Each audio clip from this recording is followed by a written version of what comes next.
प्रिय दर्शकों, नमस्कार। मैं पंडित जी एस कौशिक आपका स्वागत करता हूं आपके अपने YouTube चैनल जी एस घृत कौशिक में। सबसे पहले आप सभी को मेरी तरफ से श्री कृष्ण जन्माष्टमी की ढेर सारी शुभकामनाएं। श्री कृष्ण भगवान से प्रार्थना करता हूं उनका आशीर्वाद सदैव आपके जीवन में बना रहे। प्रिय दर्शकों, आज मैं आपको बताने वाला हूं साल 2024 में कृष्ण जन्माष्टमी व्रत कब रखा जाएगा, अष्टमी तिथि कब शुरू होगी और कब इसका समापन होगा, रोहिणी नक्षत्र कब से कब तक रहेगा और चंद्र उदय का सही समय क्या रहेगा, व्रत के आवश्यक नियम क्या होते हैं, व्रत का पारण कब करना है, इन सब के बारे में शास्त्र सम्मत सटीक जानकारी आपको देने वाला हूं। प्रिय दर्शकों, आज से लगभग 5251 वर्ष पूर्व भाद्रपद मास के कृष्ण पक्ष की अष्टमी तिथि को अर्धरात्रि के समय श्री कृष्ण भगवान का जन्म हुआ था। उस समय रोहिणी नक्षत्र था, चंद्रमा अपनी सौ राशि में गोचर कर रहे थे और सूर्य देव भी अपनी सौ राशि में गोचर कर रहे थे। कृष्ण जन्माष्टमी का व्रत हर प्रकार के अनिष्ट को दूर करने वाला होता है। शास्त्रों की मान्यता के अनुसार श्री कृष्ण जन्माष्टमी का व्रत करने से जीवन में चल रहे अनेक प्रकार के कष्ट दूर हो जाते हैं, जीवन में आनंद ही आनंद हो जाता है। प्रिय दर्शकों, साल 2024 में श्री कृष्ण जन्माष्टमी का व्रत 26 अगस्त सोमवार के दिन रखा जाएगा।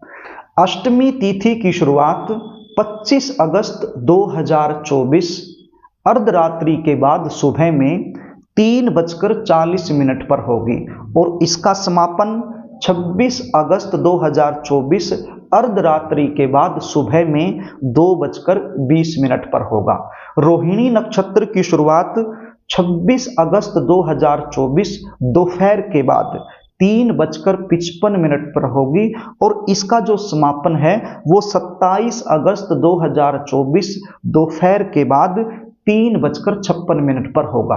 तो प्रिय दर्शकों, इस समय पर चंद्रमा अपनी सौ राशि में गोचर करेंगे और सूर्य देव भी अपनी सौ राशि में गोचर करेंगे। तो रोहिणी नक्षत्र और अष्टमी तिथि, सूर्य और चंद्रमा, ये सब संयोग 26 तारीख की अर्धरात्रि में बन रहा है। चाहे आप समार्त वर्ग के लोग हैं या फिर आप वैष्णव वर्ग के लोग हैं, आप दोनों के लिए ही 26 अक्टूबर 2024 को ही श्री कृष्ण जन्माष्टमी का व्रत रखना उचित रहेगा। प्रिय दर्शकों, अब जान लेते हैं व्रत के आवश्यक नियम।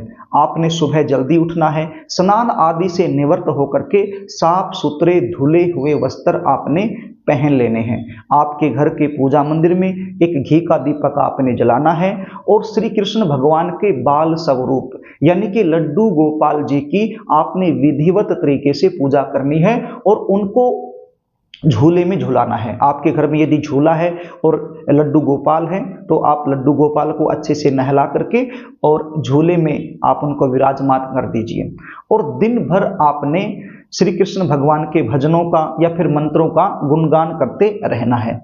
दिन भर आपने झूठ नहीं बोलना, किसी की चर्चा चुगली नहीं करनी, आपने मन से और तन से सात्विक रहना है। किसी भी प्रकार का मन के अंदर कोई भी गलत विचार नहीं लेकर आना है, गुस्सा नहीं करना, किसी के साथ लड़ाई झगड़ा भी नहीं करना है। प्रिय दर्शकों, शाम के समय यानी कि अर्धरात्रि में चंद्र उदय के समय आपने चंद्रमा को अर्घ देना है। अब चंद्रमा उदय कब होंगे उसको भी आप नोट कर लीजिए। 26 अगस्त 2024 अर्धरात्रि में चंद्रमा उदय जो है वो 11:22 पर हो जाएंगे। अब चंद्रमा का उदय तो 11:22 पर हो जाएगा, लेकिन हो सकता है उदय होने के बाद 15 से 20 मिनट बाद आपको ये दिखाई पड़े। ये जो समय मैंने बताया है ये मैंने समय दिल्ली के आसपास का बताया है। यदि आप कहीं बाहर दूर रहते हैं तो फिर इस समय में थोड़ा सा अप डाउन हो सकता है। तो लगभग 11:22 पर चंद्रमा उदय हो जाएंगे और उदय होने के 15 से 20 मिनट के अंदर आपको चंद्रमा के दर्शन हो जाएंगे। आप चंद्रमा को अर्घ दे दीजिए। उसके बाद आपने जो भगवान श्री कृष्ण के बाल स्वरूप लड्डू गोपाल को आपने झूले में बैठा रखा है, आप झुला रहे हैं तो विधिवत तरीके से उनकी पूजा कीजिए, पंचामृत इत्यादि से उनका स्नान करवा करके साफ सुथरे बिल्कुल नए वस्त्र उनको पहना दीजिए और अपने व्रत का पारण कर लीजिए। प्रिय दर्शकों, वैसे तो ये व्रत निर्जल और निराहार रखा जाता है, लेकिन ये सारी चीजें आपकी शारीरिक कंडीशन पर निर्भर करती हैं। यदि आप शारीरिक रूप से मजबूत हैं, शारीरिक रूप से तंदुरुस्त हैं, तो फिर आप निर्जल और निराहार ये व्रत कीजिए। और यदि शारीरिक रूप से कमजोर हैं तो फिर आप जल भी ग्रहण कर सकते हैं, फलाहार भी ग्रहण कर सकते हैं। इस व्रत में अन्न ग्रहण नहीं किया जाता है। तो प्रिय दर्शकों, इस प्रकार से यदि आप ये व्रत रखोगे तो आप निश्चित मानिए श्री कृष्ण भगवान की विशेष कृपा के पात्र बन जाएंगे। प्रिय दर्शकों, यदि ये जानकारी आपको अच्छी लगे तो इस वीडियो को लाइक कर देना, इसको शेयर भी कर देना, ताकि सभी के पास ये जानकारी पहुंच जाए। और अभी तक आपने इस चैनल को यदि सब्सक्राइब नहीं किया है तो मुझसे लगातार जुड़े रहने के लिए अभी इस चैनल को सब्सक्राइब कर लीजिए और कमेंट बॉक्स में जय श्री कृष्णा जरूर लिख दीजिए। आज के लिए बस इतना ही, आगे फिर मिलेंगे, तब तक के लिए नमस्कार।